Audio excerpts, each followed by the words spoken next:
we thought we were the best podcast ever, No. but yeah, y'all really are. We listened to the first episode. It was so good. You guys are a great podcast. Virtual reality. Hi, I'm Danny Murphy. And I'm Evan Real. And if you feel something in the air, it's not the humidity. It is the new RHONY upon us all. We met a few new ladies. I think everybody seems to be falling in love with them too, Evan. I don't know about you. Twitter and beyond are loving the girls. New era, New York. Yeah, this is a cast full of bright new stars. I think between Aaron, Bryn, Uba, Jenna, Sai, Jessel. Who am I missing? Am I missing anyone? I think that's the girls. Yeah, it's a really, really fun, eclectic cast. And these girls, it's only been like 1 week since the show premiered, and they are already making waves. Making waves in the little fondue pot of life. I love, and I feel that's what everyone is so excited about, because I mean, Bravo fans, we've been through, arrests, tensions, intense drama the past few years watching, and I feel like everyone just loved just being able to watch, like, oh, they're fighting over fromage. I love it. I love it. It is just perfect petty drama in its purest form. They're fighting over charcuterie.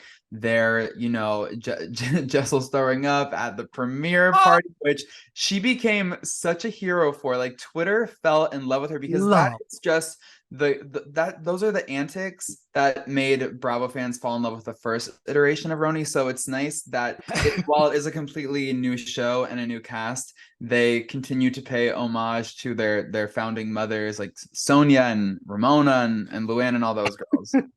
Some things never change. And also, I'm sorry, guys, in New York City, it's called a boot and rally. You vomit and you go home immediately. It's a party. It's a party. And her name was, she had a big photo of herself on it. You think you're going to leave that party because of one little splash on the carpet? You leave after 5 to 7. Absolutely not. Yeah, it was at the, actually, I'm so jealous that I wasn't able to make it to the party. It was at the Rainbow Room. It looked like, honestly, so fabulous, and everyone looked so beautiful, and Jenna Lyons is rolling around on the floor. Like, it looked like a good time. It was on the 65th floor. So I feel like everyone just, like, the elevation is kind of like everyone had like Colorado hiking energy where everyone's losing their mind. That's what Jessel, I know she had like a stomach flu, she was saying. It might just have been the difference from being off the ground floor. Like, I don't know.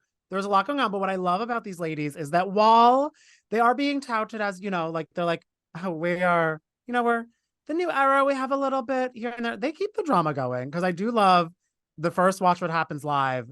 Sai was like, oh, we'll talk about, it's kind of, they're like, oh, you want to talk about the husbands? Oh, you want to talk about the OGs?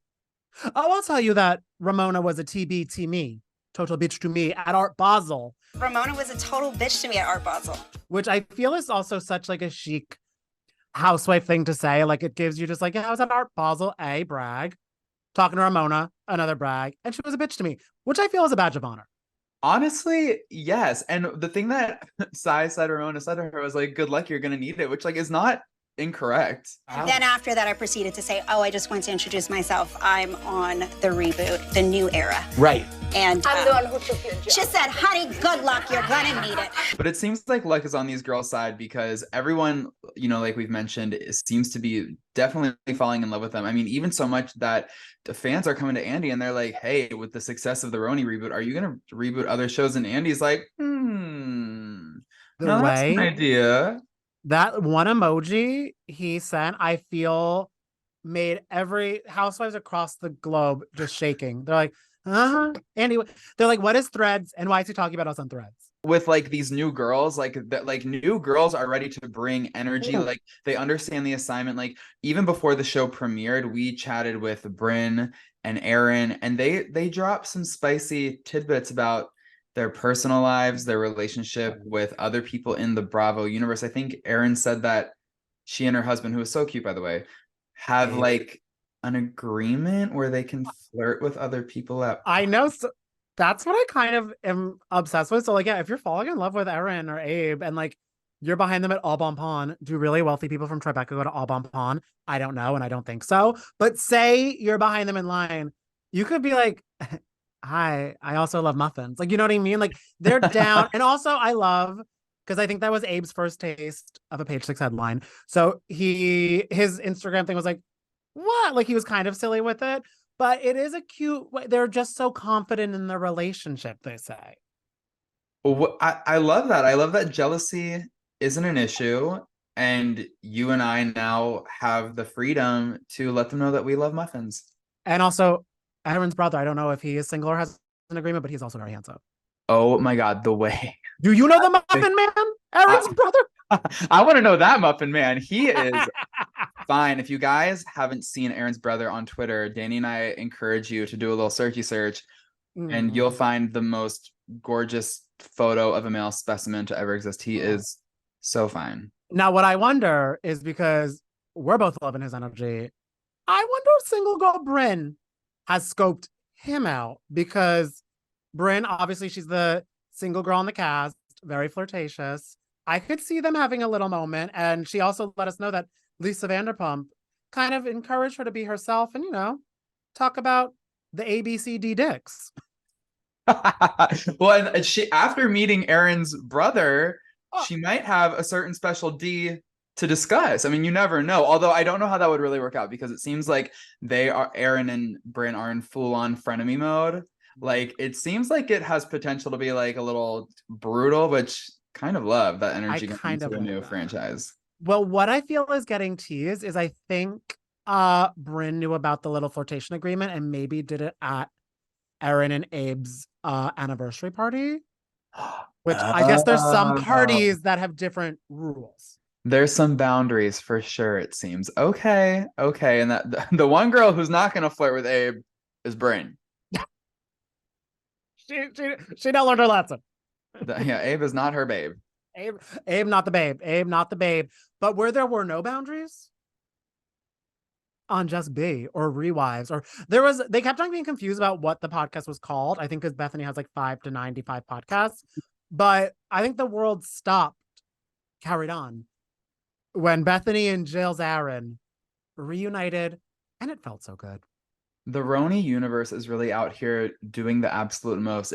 I love that this is happening as the new era of RHONY is dawning upon the world. It would definitely, I will say, as much as we love the new RHONY, this was a big distraction, because this is the first time that they've sort of had an intimate connection and conversation, they've said, since 2010. So it's literally been 13 years since 13 years. Amazing. And I loved too that Bethenny was kind of like the Long Island medium, or like the Hamptons medium, because she's like, and we're alone right now, we're alone. And then Jill's like, well, Allie's here. And she's like, oh, so we're not really alone. And it's like, she just really want to be like alone, clean spirit, staging everything to really get in to all the drama. And they really unpacked a lot, and they really unpacked the drama of Bobby's funeral being yes. And I think that was like the biggest revelation for me, was them figuring out together that Bravo might not have had permission to film at Bobby's funeral, because it seems like Bethenny was very much under the impression that Jill thought Bravo was coming in, that Jill welcomed the Bravo cameras, but Jill was saying that, there were paparazzi cameras around. She wasn't sure who was filming what. And then she kind of learned in real time on the podcast that, both women heard different things. And then the moment was sort of, exploited in teasers for that season. And I remember when I saw the first teaser for that season with Bethenny and Jill on camera. I'm alone too. Right. And like, I got like a chill down my spine. And like, of course, Bravo's gonna like use the heck out of that moment. It just, it was interesting to hear the way that moment was created, and the different stories that the girls were told, and that Bravo apparently was like just hoping Jill wouldn't sue. Which I guess they were right. She didn't. Very intense. Intuition is there. She got us. She said, but she didn't. I love too that the entire conversation between them was just like two separate conversations, sometimes interweaving, because Jill would be like, yeah, so I didn't sign a release. And then Bethenny was like, that's why Dorinda was mad at me at the reunion. Or I'm like, she's like, because they kept on saying I used you. And I was like, okay, we're dealing with 5 fights. You both were like trying to like prove your innocence in some things. And I think they came together in a good mending, meshing pot. Bethenny even saying she wants to build a new relationship. It's so funny you say that, Danny, about them having like separate conversations, because I feel like if you isolated the audio for each woman, for both Bethenny and Jill, you would have a full a full podcast each. And you like it would be a coherent, sort of stream of thoughts because they were essentially talking to themselves, and you know what I mean. And it almost was like there was like a wall between them where they were just like just speaking, but they couldn't hear what each other were saying, but they were just trying to connect the dots. It really was like me against the musicking. But right. I'm glad that the audio synced, and they kept on like teasing that more episodes would be coming out. Or I feel like there was a lot of alluding to that. Yeah, it seems like this is definitely not the end for Jill and Bethenny, which I'm not mad at. Like, I will take more of this anytime, any place, any day, anywhere. But I wonder what the next episodes will unpack me now that we've gotten through the drama of Bobby's funeral. I guess now that I'm thinking about it, this could be like a 25-part podcast season. It's Serial. Yeah. At the end, because it's almost like a perfect true crime podcast, and it's like, who was guilty? No one knows. Because they're like, no, but it was you, but it was me. Raquel Leviss. She's trying to figure out if she's Rachel or Raquel these days, Danny.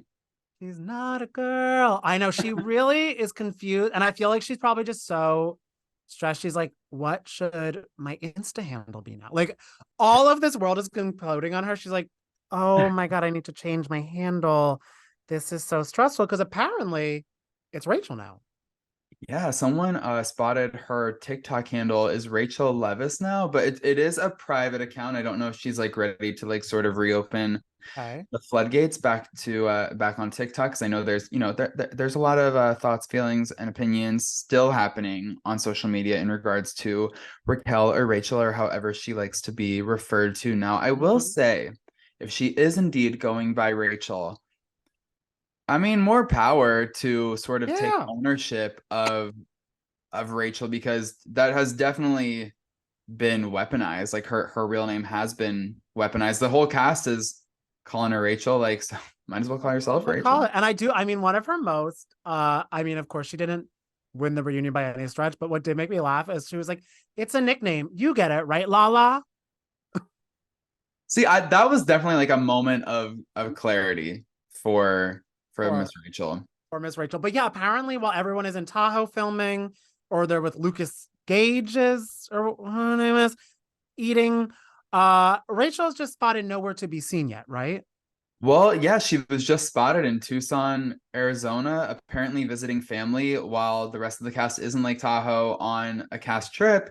And this is all going down as everyone has been speculating, is she gonna come back to the show? Is her contract ironed out yet? Like, what is going on? So I love to. All I know about Tucson is from Romeo and Michelle's high school reunion. Like, we're doing Tucson. So I hope at least it's Rachel and Michelle's high school reunion and she's having a fun time there, even though I don't know if she's been having a lot of fun of late. Yeah, I mean, I've been to Tucson, and there isn't much to do, so it's definitely a place where she can sort of meditate and get her head in a good space. So get your head in the game. You know what she should do? Strut like she means it to some cheetah girls. Yes, that could be therapeutic. Yes, the cheetah girls is 100% therapy, and you and I realized that again as adults recently, because we just chatted with the cheetah girl herself, the head cheetah sister. Raven. And also we let her, well, now her wife, Miranda, also learned from her own viewing the beauty, the power, the iconography of cheetah girls. But getting to talk to them both for their podcast was such a treat. And we talked about, cute moments that they see on social media, the cheetah girls. I love to hear that. I also love to hear on this first episode of the best podcast ever that, your love language is kind of sending TikToks to each other, which I think is so relatable, because me and my fiance are the exact same. But it had me and Danny curious, Raven. On TikTok, a lot of like old clips from That's So Raven, from The View, even your Instagram lives, they pop up, they make the rounds. What has been your reaction as a couple to some of these clips? What are your favorite moments to relive? And are you ever just tempted to be like, oh my God, please scroll through it. I can't relive this again. Yeah, I definitely have ones that I scroll through, and then there'll be ones from when I was very young. Like my wife was like, "Look, you're so cute, little baby." I was gonna say, well, first of all, you've called us out now. The only TikToks that we ever send each other are TikToks of Raven. We just send one TikTok of Raven back, and that's it. It's all just Raven in the. No, I'm kidding. Go on. No, it's okay. Like there was one that was circulating around where I was reading a poem to Muhammad Ali. Remember? And you watch that one, so it's interesting. Her baby ones get me so hard. There's that one. There's the one that she did with you were on Johnny Carson, and he asks about her having a baby brother, and she hears boyfriend, so she goes, "Watch yourself, Mr. Carson," and he's like, "What?" It's the cutest thing in the world. And I will also say that the Cheetah Girls moment on TikTok has really, oh my God. Shut all the way the F up. Look at it. Who's the other faces on there? On the It's all four of you. It's all four of you. Oh, okay. I was like, who the Yeah, no, I wore this shirt He bought it, for a reason. bought it on a fake website. I was like, that's not normal. Bought it. No, I grew up on the Cheetah Girls. That was my my lifeline. So I love that. Anything Cheetah Girls is my freaking jam. You know, my wife just saw that movie a month ago. Yeah. Miranda. Both of their mouths just opened all the way up. I just watched it for the first time, like she said, a month ago. And I had to understand why people want to wear those shirts, and now I get it. And but TikTok though was kind of my entryway into it, because I was seeing all these little moments and girls strutting in Barcelona. I'm like, what is happening? And now I get it fully. And so when we had our interview with Adrian on the show, she had not seen the Cheetah Girls. No, I just seen it. You saw the first one, not the second one. Correct. And so it was interesting to have this conversation, and like me and Adrian know what's up. And my wife is like, I just got there. It was like a wonderful conversation. She's like, no spoilers, please. Wait, also, I was dying when pretty much the second we opened Zoom with Raven-Symoné, as it is pronounced, she told Danny and I that we are a great podcast. I mean, her podcast is called The Best Podcast Ever, which we totally agree with. We love their podcast, and we told them so. And then she came back with, y'all are a great podcast. And that, I will say, is like probably in the top 5 moments of my life. When that's like deathbed, it's gonna be that playing, and I'm like, okay, good night, Moon. Like, it's literally doesn't get better than that. It really doesn't. But another podcast couple, Serena Pitt and Joe from Bachelor Nation. They're the new hosts of Bachelor Happy Hour, which is another iHeart podcast. So Raven, Miranda, Serena, and Joe, they're all part of the Family Affair. Family. Yeah, totally. And we caught up with them about their relationship, because they had this low-key courthouse wedding back in October. So they told us the intention behind that. They told us, and also the fact that Serena was mad at you for a split second because she thought you were shading her about the chic courthouse wedding. But you crossed it. She really did think I was shading her. I was not shading her. My dream is to get married at a court. I love a courthouse moment. Honey, order in the court. Yeah. They are going beyond the courthouse ceremony. They're planning like a big affair that is taking place this fall in Charleston. And Joe had a fun reason for why he's excited. He wants to get up with his friends. I mean, now that you're newlyweds, which by the way, congratulations. Thank you. Very, very chic and adorable courthouse wedding in October, right? Yep. Wow. So it's been like not nearly a year. But what is it like sort of working together as newlyweds? Does the newlyweds of it all add an extra layer? Well, I do want to say chic, I think is too much of a compliment for That's so generous of you to say chic. Wait, it was chic. Do you know what? I'm saying that because I'm about to elope. So we're doing like a similar situation, and I'm like, it's so chic. What I'm doing is so chic. Okay, you mean like the action of it all was chic, not like the pink room with the brown carpet. Okay. But that can be chic too. No, he complimented and dragged you at the same time. Love it. Love that. Wait, but you guys are also planning a big old like a celebration, right? Yeah, in Yeah, Charleston. It's coming up too. in Charleston, yeah, we're having a bigger celebration that we're really excited for. Now, in planning for that, are you both like, oh, I can't wait, or you're like, shit, we should have just kept the elopement and not had to do all this extra work? I think now that it's getting close, like at the beginning, it was kind of like, this is a lot, but now we're getting towards the end. It's really hard not to just be really excited for it. Yeah, there's definitely been moments throughout the planning process where we're like, what are we doing? This is so expensive. This is so much work. Literally, we did $35 at the courthouse, took like 30 minutes, quick and easy. We're already married. But overall, and especially right now, because it's coming up, we're just like, no, this is going to be amazing. We're so excited to have, and especially because our friends and family don't live in the same place, like having everyone in one room is such a luxury for us. It's going to be really special. What was the intention behind the courthouse wedding, though? Why did you guys sort of want to lock it in before the big celebration in Charleston? We just started the wedding planning process, and we thought it, honestly, like, we didn't think too much about it. We thought it was going to be fun. It was a little sporadic, and it was one of those moments where just like, why not? Let's do it. Like, we got engaged on television. Like, let's just go get married. And honestly, I'm so happy we did. Like, it was a great experience. It's something we'll never forget, and it takes a lot of pressure off of the celebration, where we can just really go in there and, get up and have a great time. And I mean, that's just a little taste of what goes down in Bachelor Nation. I mean, are you guys part of Bachelor Nation? Are you Golden Bachelor fans when that comes out?